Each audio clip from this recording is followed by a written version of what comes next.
Hi මං කලින් video එකේ පෙන්නුවා වගේ හදාගත්තු ග්‍රීන් ගාලික් ටික මෙන්න මේ විදියට හාවෙස්ට් කරා.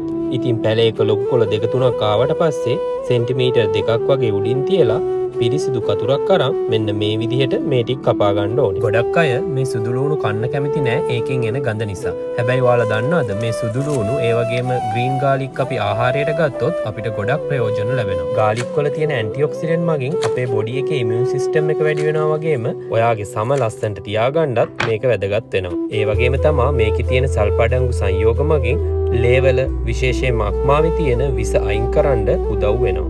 කොලෙස්ටරෝල් තියෙන අයට වැඩිපුර ගාලික් කන්න කියන්නේ මේවා කාපුවාම ඇඟේ තියෙන කොලෙස්ටරෝල් ප්‍රමාණය අඩු වෙනවා. මේ වගේ පොඩි දේවල් තව දැනගන්න ඕන නම් මාව ෆලෝ කරලා මේ වීඩියෝ එකට ලයික් එකක් දාලා අනිත් අයට බලන්න ෂෙයා කරන්න. එකපාරක් කොළ කපා ගත්තට පස්සේ අපිට පුළුවන් මේකෙන් තව දෙපාරක් තුන් පාරක් කොළ කපා ගන්න.